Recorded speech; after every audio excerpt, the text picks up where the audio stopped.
Vous m'écoutez? D'accord, merci, Monsieur Younes.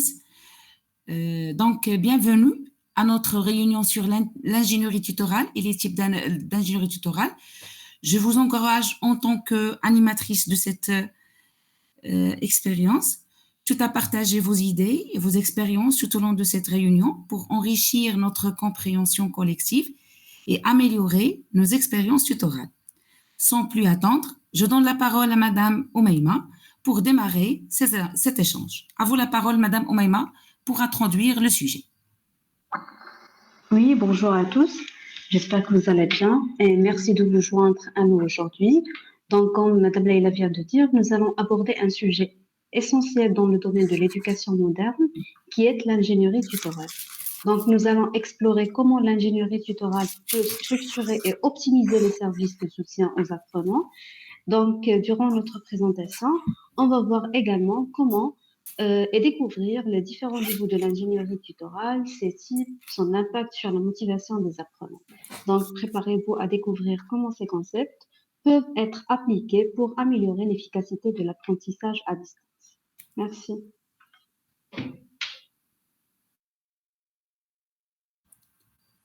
Donc, merci, Madame Oumaima. Maintenant, on cède la parole à Madame Sana. À vous la parole, Madame Sana.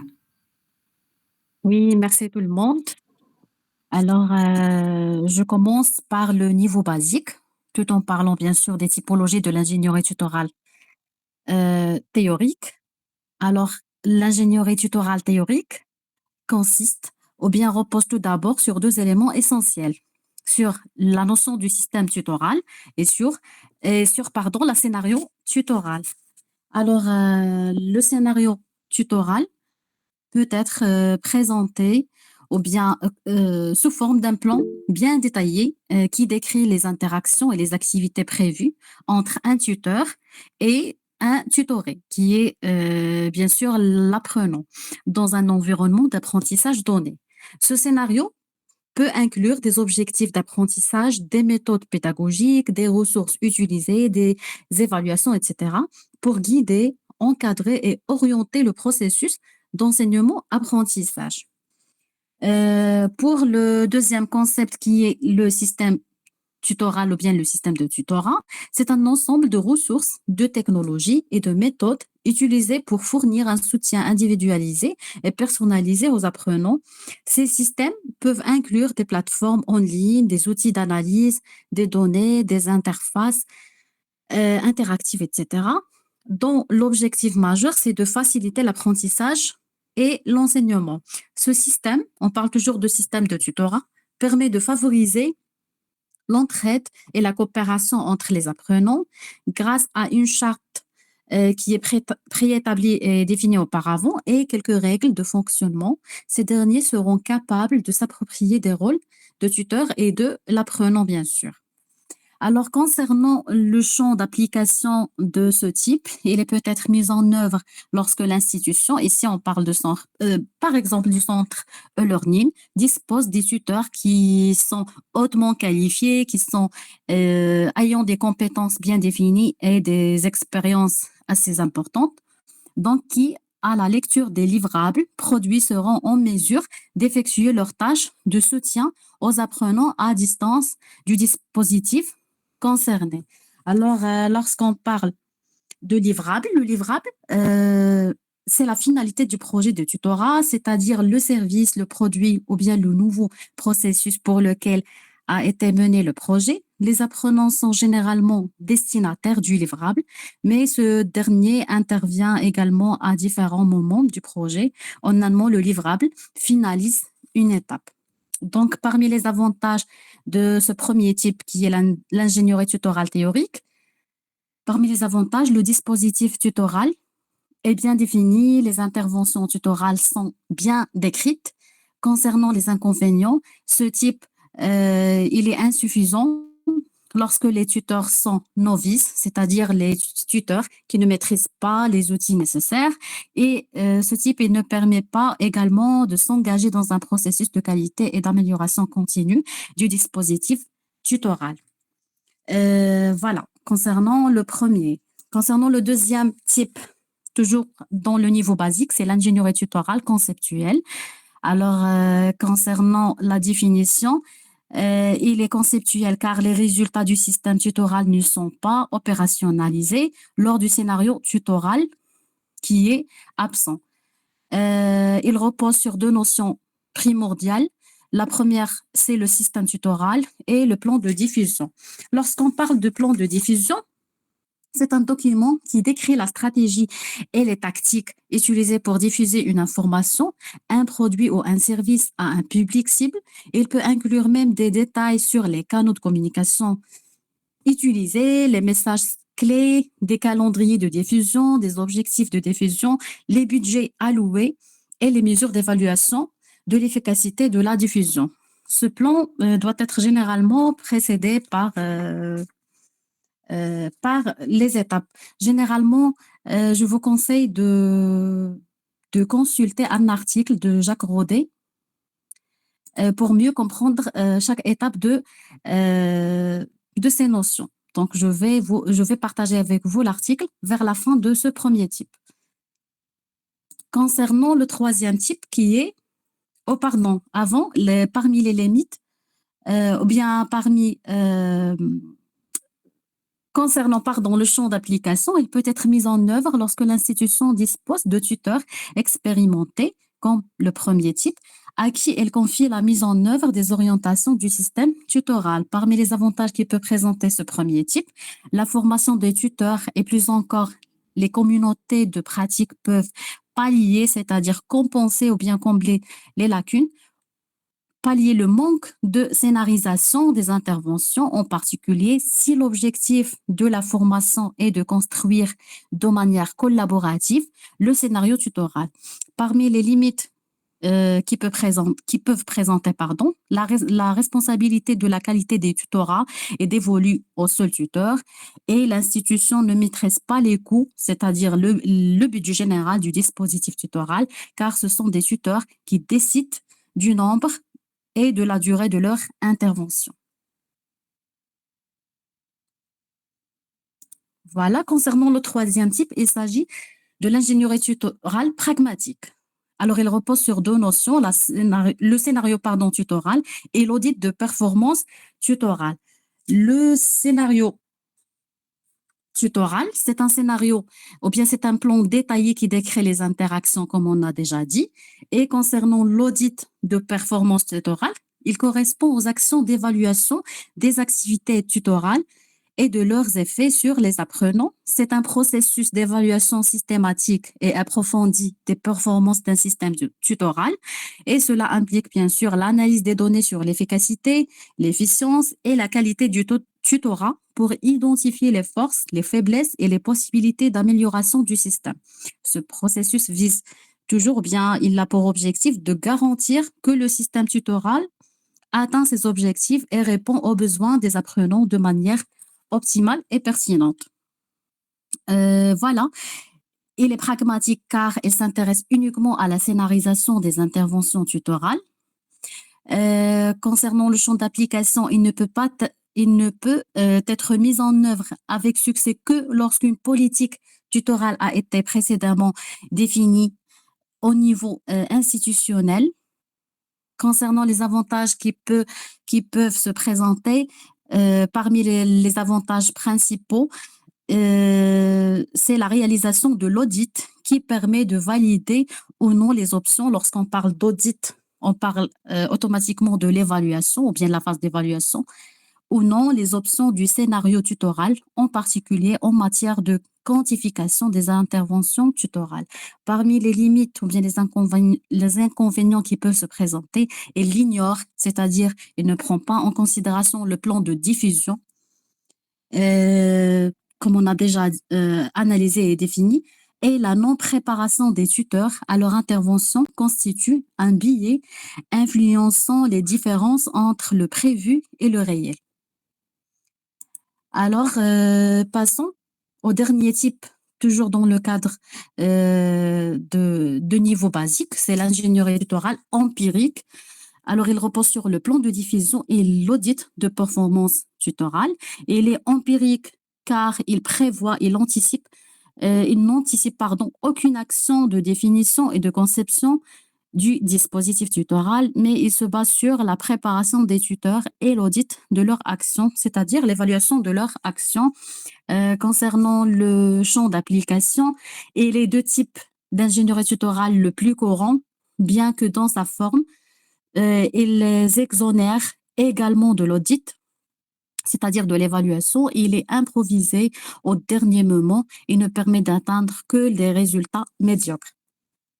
Parmi les avantages, il est rapide à mettre en œuvre, c'est-à-dire il est rapide et efficace. L'avantage principal réside aussi dans la réalisation de l'audit qui constitue un retour formateur pour les tuteurs. Et parmi les limites qui peuvent se présenter, les individus promus tuteurs n'ont accès qu'à une formation généraliste sur le tutorat à distance, car l'institution, en ne prenant pas le temps de réaliser le système tutorat et le scénario tutoral, n'a pas joué son rôle d'initiateur du dispositif tutoral. La responsabilité de la qualité du tutorat aussi est dévolue au seul tuteur. Donc, c'est bon. Concernant l'article que je vous conseille de consulter, c'est l'articulation des livrables de l'ingénierie tutorale avec ceux d'un digital learning, toujours de conférencier et de tuteur majeur Jacques Rodet, dans lequel elle présente l'ensemble des étapes, définition, conception, réalisation, diffusion et évaluation, et avec chaque système. Donc, merci, c'est la fin de ma partie. Et maintenant, je cède la parole à mademoiselle Yousra. Donc, merci. D'accord, on vous remercie, Madame Sana. Donc, Madame Sana nous a présenté une présentation enrichissante liée aux 4 types d'ingénierie tutorale du premier niveau, qui est le niveau basique. Il s'agit de l'ingénierie tutorale théorique, conceptuelle, pragmatique et empirique. Tout, on recommande de lire les travaux de Jacques Rodet. Maintenant, on va céder la parole à Madame Yousra, qui va nous présenter le deuxième niveau d'ingénierie tutorale. À vous la parole, Madame Yousra. Merci, Madame Laïla. Merci, Madame Sana. Donc, maintenant, on va passer au deuxième niveau, qui est le niveau intermédiaire. À son tour, on a 4 types d'ingénierie tutorale. Donc, on va commencer par l'ingénierie tutorale stratégique, qui contient le système tutoral, scénario tutoral et audit de performance tutorale. Elle est qualifiée de stratégique car elle est fondée sur la mise en œuvre d'un plan s'appuyant sur des méthodologies de définition, conception et évaluation du dispositif tutoral. Donc, elle peut être mise en œuvre lorsque l'institution dispose de tuteurs expérimentés pouvant se passer de formations spécifiques aux interventions à réaliser dans la formation concernée. Les tuteurs peuvent également réguler leur action au regard des résultats de l'audit. C'est-à-dire, ce type se concentre sur la conception et la mise en œuvre de systèmes tutoriels simples. Il s'agit généralement de systèmes tutoriels basés sur des règles simples et des interactions directes avec les apprenants. Donc, pour mieux comprendre, je donne l'exemple suivant. Donc, un système tutoriel en ligne qui propose des exercices simples, par exemple de mathématiques, avec des explications de base pour chaque question. C'est-à-dire, les apprenants peuvent recevoir des retours immédiats sur le champ, sur leurs réponses et suivre leur progression au fil du temps. Passons maintenant au deuxième type, c'est l'ingénierie tutorale tactique. Elle se compose à son tour d'un système tutoral, d'un plan de diffusion et audit de performance tutorale. Elle est qualifiée de tactique car les résultats du système tutoral sont à interpréter et adapter à la formation concernée par les tuteurs en dehors de tout scénario tutoral. Les tuteurs sont formés et bénéficient des retours de l'audit. Elle peut être mise en œuvre lorsque l'institution ne dispose pas du temps suffisant pour procéder au scénario tutoral ou lorsqu'elle souhaite laisser un large périmètre d'autonomie au tuteur.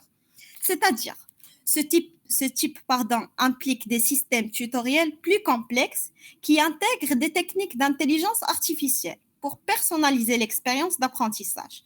Donc, ces systèmes peuvent adapter le contenu et les activités en fonction des besoins, des performances et des compétences des apprenants.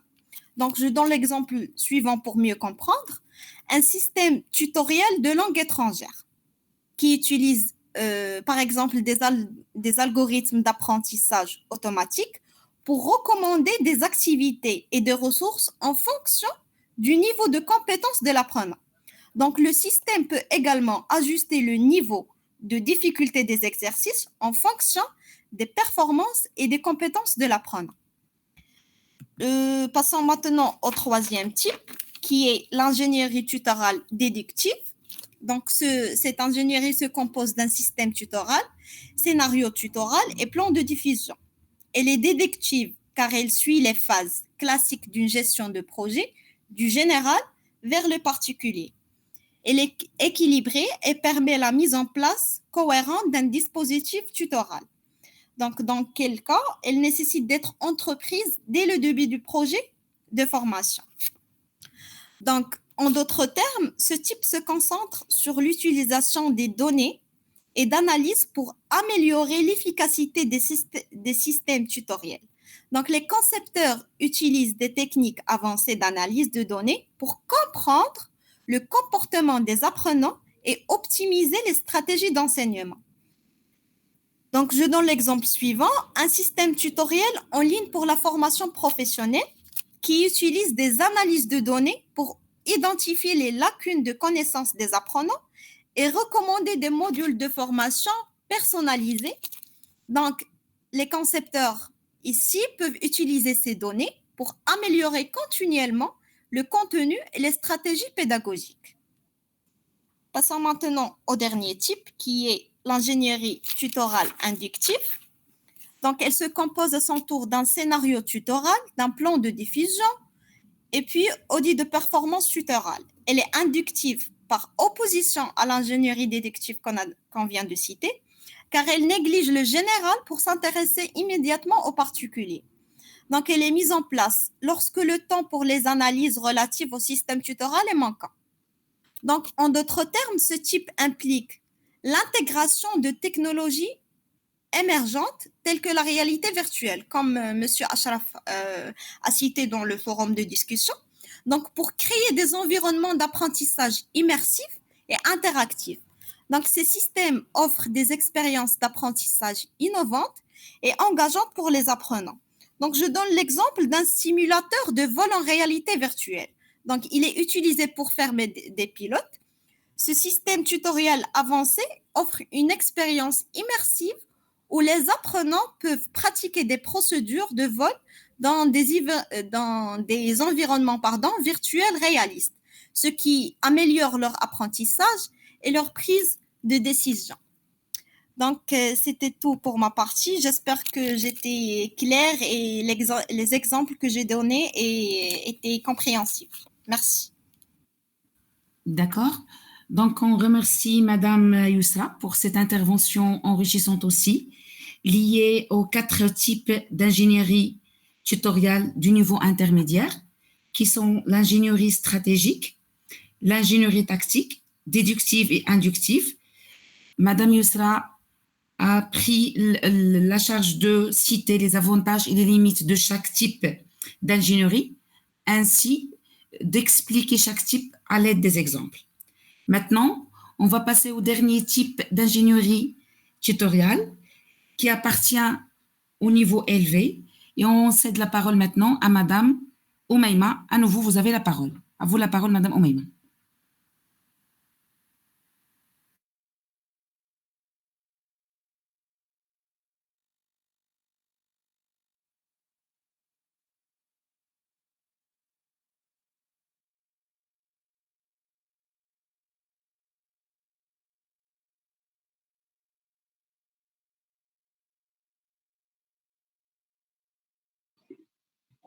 Oui, rebonjour. Alors, pour le niveau optimal, c'est le niveau élevé de l'ingénierie tutorale. Donc, attends,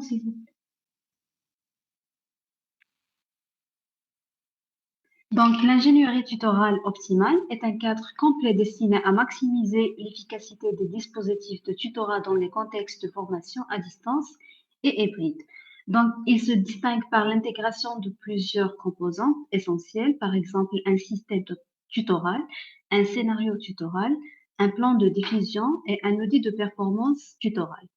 Cette approche permet de garantir un dimensionnement de qualité des dispositifs tutoraux, ainsi qu'il vise à offrir un soutien complet et cohérent aux apprenants pour assurer une expérience d'apprentissage enrichissante et efficace.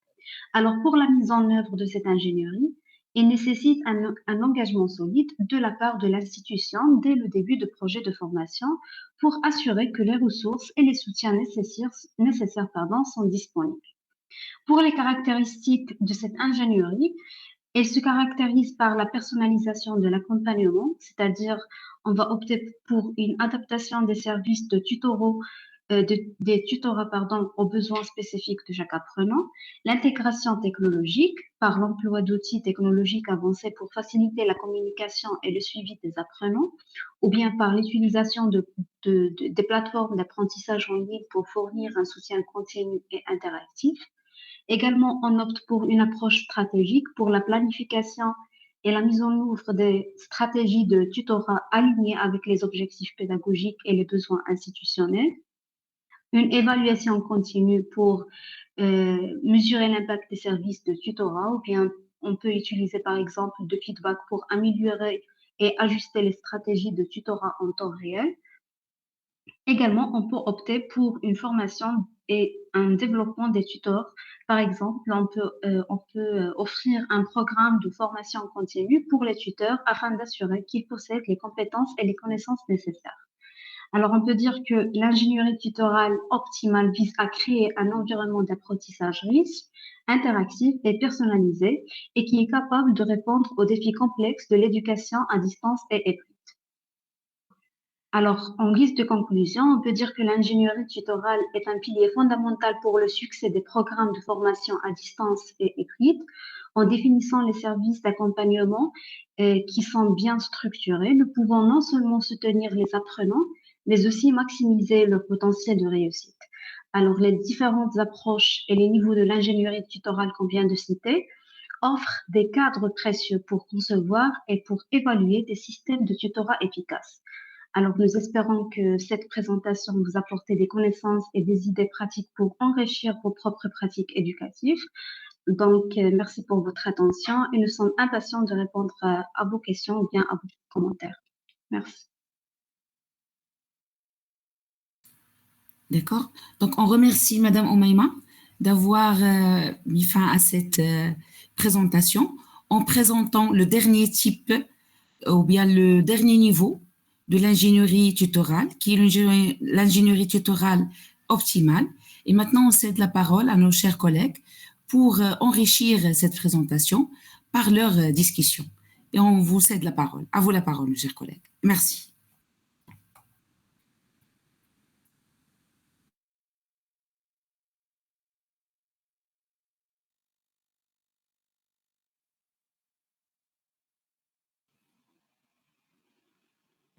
Alors, bonsoir. Bonsoir tout le monde. Donc, je vois toujours que le silence règne toujours encore. Donc, je vais faire, comme d'habitude, des remarques en tant que tuteur pour céder la parole aux autres intervenants. Donc, je vous remercie bien sûr et fortement, infiniment de cette présentation de qualité qui est vraiment très, très intéressante, très, très, très riche d'informations, des informations bien sûr qui sont pertinentes, mais il y a toujours un mais bien sûr. Donc, à propos de l'information, la littérature, il y a vraiment l'essentiel.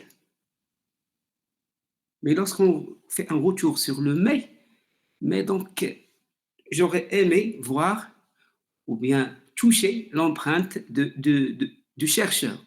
Donc, un bon chercheur, c'est celui qui fait son empreinte, fait preuve de son esprit critique, Donc, dès le début, je suis bien sûr votre intervention, votre présentation. J'ai l'impression que vous êtes en train de traiter les différents niveaux et les différents types de l'ingénierie tutorale comme s'il s'agit des choses totalement distinctes, des univers entièrement indépendants. Pourtant, j'aurais aimé voir à la fin une conclusion qui met en évidence que les niveaux et les types, entre les niveaux et les types, il y a une certaine complémentarité. Donc, c'est-à-dire, on ne peut pas atteindre le niveau le plus élevé, comme vous l'avez appelé le niveau optimal, sans faire le départ de le niveau qui est le plus bas, la théorie. Donc, toujours la théorie qui est essentielle. Donc, on ne peut pas atteindre, bien sûr, le sommet sans faire le départ de la base. Je vais expliquer encore. On ne peut pas avoir ou bien atteindre la pratique sans la conception, sans la théorie. Donc, il y a une certaine complémentarité entre soit les niveaux, soit les types. L'exemple que Mme Sana a traité, ou bien abordé, elle a parlé les différents types. Oui, à savoir, merci de me rappeler, ou bien, oui, à savoir l'ingénierie tutorale théorique, je pense empirique, oui, et pratique ou bien pragmatique. Alors, on ne peut pas arriver au niveau pragmatique avant même au niveau empirique sans faire le départ de la conception. Parce que c'est la théorie ou bien l'ingénierie théorique, l'ingénierie tutorale théorique qui vise la création des cadres conceptuels pour arriver à l'empirique, c'est-à-dire sur le terrain. À ce niveau-là, l'empirique ou bien l'ingénierie tutorale empirique utilise les données empiriques pour guider la conception, et ainsi de suite. À partir de cette conception, on va aller vers la pragmatique, tout ce qui est pratique, pour développer des solutions pratiques, concrètes, pour résoudre les défis de l'apprentissage, bien sûr. Et c'est similaire, c'est pareil pour les niveaux. On ne peut pas atteindre le niveau le plus élevé, ou bien le thème que je pense Yusra a traité lorsqu'elle a parlé des niveaux stratégiques, le niveau tactique, et elle a parlé finalement des déductives ou inductives. Ce sont des approches de raisonnement. J'aurais aimé voir qu'il y a le niveau stratégique, après c'est le niveau tactique, et enfin c'est toujours le niveau opérationnel, pour qu'il y aura une cohérence entre les niveaux. On parle toujours de niveau opérationnel. Donc, on ne peut pas atteindre le niveau opérationnel s'il n'y a pas une stratégie. Donc, il y a toujours une complémentarité, une cohérence entre les niveaux et une certaine, si vous voulez, intersection entre les types et les niveaux. Donc, j'aurais aimé, comme j'ai déjà dit, voir une conclusion qui résume et qui fait preuve, que fait submergir ou bien surgir votre esprit critique en tant que chercheur, bien sûr. Sur ce point, je cède la parole aux autres intervenants, bien sûr, à Madame Sana, pour la parole. Oui, Monsieur Ashraf, rebonsoir. Merci infiniment pour votre commentaire, vos remarques. Alors, concernant comme réponse pour les remarques présentées par vous, déjà, pour l'article choisi, c'est un article qui est assez récent. Il est daté de 2000, il est à peu près récent, il est daté de 2015. Donc, on n'a pas trouvé assez d'informations pour détailler le sujet. Déjà, c'est un article qui est tiré du blog de Jacques Rodet. Et on a opté pour les classifications, ou bien pour la classification des typologies classées par Jacques Rodet. D'accord? Donc, on n'a rien classé. On a fait un suivi des différentes ou bien des différents types de Jacques Rodet. À part ça, on avait aussi la contrainte du temps de présenter tout un travail dans 1 heure. C'est pas évident, surtout lorsqu'il s'agit d'un ensemble d'étapes. D'accord? Donc, si on avait le temps, bien sûr, chaque étape doit avoir un article bien déterminé. Pour parler du théorique et du pratique, c'est pas évident dans 1 heure. Et merci.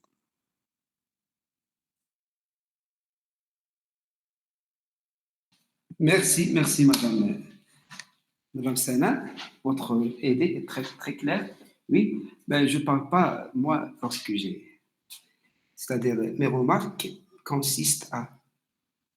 Mes remarques ne renvoient pas au classement. Je n'ai pas fait de remarques à propos les classements, bien, un classement bien suivi. Non. J'ai dit que vous devez faire synthèse à la fin parce que lorsqu'on parle de Jacques Rodet ou bien Marcel Lebrun, n'importe quel auteur, donc on a la marge de donner ou bien de porter notre pensée critique ou notre propre remarque à la fin, bien sûr. Donc, ce n'est pas un texte sacré, c'est pas de. Même les textes sacrés sont falsifiés certains temps, mais je parle de la complémentarité, la conclusion finale, parce que j'ai l'impression que vous avez traité du sujet comme ce sont ces thèmes qui sont totalement, entièrement séparés, interdépendants. Donc, il y a toujours la variable, bien sûr, la variable dépendante et les variables indépendantes. Mais, toujours, à la fin, j'ai dit, j'aurais aimé voir à la fin que il y a toujours l'importance de l'ingénieur tutorat théorique parce que vous avez déjà, c'est pas vous bien sûr, c'est l'article bien sûr, c'est l'auteur. Et là, bien, vous avez bien focalisé sur les inconvénients plus que sur les avantages pour arriver à la fin du dire que le niveau plus élevé, c'est le niveau optimal. Donc, lorsqu'il y a, ce sont des remarques, bien sûr, à discuter entre nous, bien sûr, parce que même mon intervention ne s'agit pas de quelque chose qui est exhaustif, quelque chose qui est sacré. Donc, toujours, elle est sur la table de critique, comme on dit. Donc, avant la parole d'autres, monsieur, madame, peut-être, qui lève la main, c'est Sana ou Yosra. En même temps, lui de veut pour prendre la parole. Merci, Monsieur Ashraf, pour vos remarques. Je pense que vous avez raison. Donc, on voulait, avant de clôturer la discussion, on voulait vous donner la place de réfléchir et nous donner vos remarques, mais on allait faire une conclusion, c'est celle-ci, c'est-à-dire que les 3 niveaux en ingénierie tutorale sont complémentaires entre eux. Elles représentent une progression naturelle vers des systèmes tutoriels de plus en plus avancés et efficaces. C'est-à-dire que chaque niveau se construit sur les fondations du niveau précédent. Donc, pour offrir des solutions d'apprentissage plus personnalisées, interactives et adaptatives aux apprenants. C'est ça, Monsieur Ashraf. Exactement, mademoiselle Yusra. C'est ça le terme recherché, c'est la progression. Il y a une progression, c'est ça le terme exact. Il y a une progression. On voulait laisser cette conclusion pour la fin. À la fin de la discussion, on voulait clôturer la présentation avec cette conclusion. Je suis un peu précipité dans mes critiques parce que je constate qu'il y a une silence totale. Donc, je vous demande pardon. Il n'y a pas de souci, monsieur. Si vous me permettez juste un petit rappel, parce qu'il y a une annonce qui dit qu'il nous reste juste 15 minutes pour que ce meeting prenne fin. Oui, exactement, il est visible sur l'écran, oui.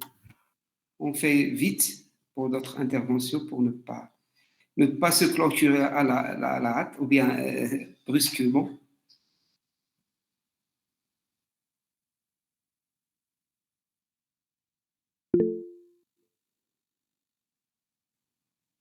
Oui, monsieur Rabé. Merci infiniment, Monsieur Mohamed. Merci à vous, chère intervenante, chère étudiante. Je tiens d'abord à saluer la qualité de votre intervention. Sincèrement, la présentation que vous avez abordée à l'instant sont éclairantes et passionnantes sur les différents aspects de l'ingénierie tutorale. Je vais être un petit peu bref, je vais pas tarder, je vais pas trop marteler sur les remarques. Je reviens à ce fait que l'ingénierie tutorale est vraiment un domaine vaste et complexe et il est en évolution continue. Donc, c'est un champ et c'est un domaine qui ne s'arrête pas, qui évolue à chaque instant. Même les approches et les méthodes qu'on croit appréhender et qu'on croit qu'on est en train de maîtriser et connaître par cœur, et soyez sûrs certains qui sont en train de les échapper parce que on n'est pas à la même vitesse. Je salue mes collègues d'avoir évoqué tous ces types, ce qu'on appelle les types les plus courants de l'ingénierie tutorale, parce qu'il y en a d'autres. Hein. Vous avez évoqué l'ingénierie tutorale optimale, stratégique, tactique peut-être, déductive, inductive, théorique, pragmatique, conceptuelle, empirique. Ce que je dois noter, ou bien sur un point que je dois finir mon intervention, c'est que le choix du type d'ingénierie tutorale le plus approprié, on va pas choisir un type tutoral de façon isolée, on va travailler avec. Non, ça dépend toujours d'un certain nombre de facteurs, tels que les objectifs de dispositifs de formation, les caractéristiques des apprenants, les ressources disponibles et les compétences des concepteurs pédagogiques. Il est même important, il faut signaler, il faut souligner aussi que l'ingénierie tutorale, ce n'est pas un processus linéaire, donc ce n'est pas unilatéral comme on dit. Les différents types d'ingénierie tutorale peuvent être utilisés de manière, comment dirais-je, plutôt combinée, et les concepteurs pédagogiques peuvent itérer, donc il y a une certaine itération, ils sont itératifs entre les différentes étapes du processus en fonction des besoins. Quoi encore? Donc, pour moi, il est donc très, très important pour que les praticiens qui se donnent un petit peu à ce domaine de tutorat, de se tenir au courant des dernières recherches et des meilleures pratiques, parce que, comme j'ai dit au début de mon intervention, c'est un domaine vraiment qui roule à une vitesse foudroyante. Et croyez-moi, lorsque je vous dis lorsqu'on pense et lorsqu'on imagine qu'on est en train de maîtriser la chose, ça nous échappe toujours d'entre les mains. Et merci.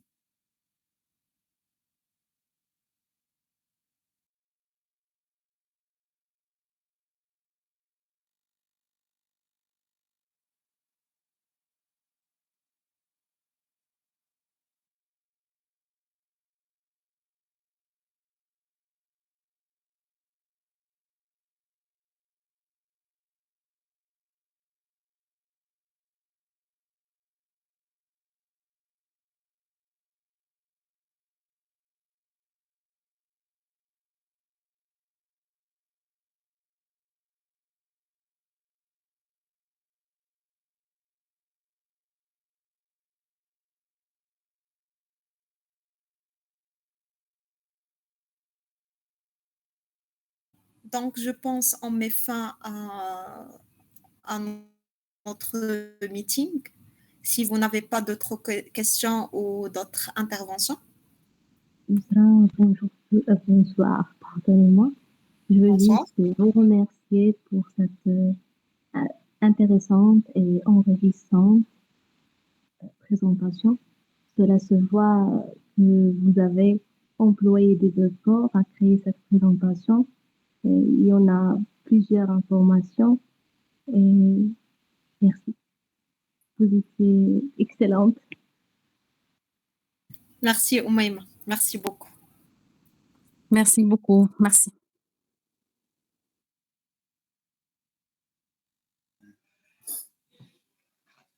Alors, on remercie tout le monde pour pour la participation, pour l'intervention, pour bien sûr l'enrichissement.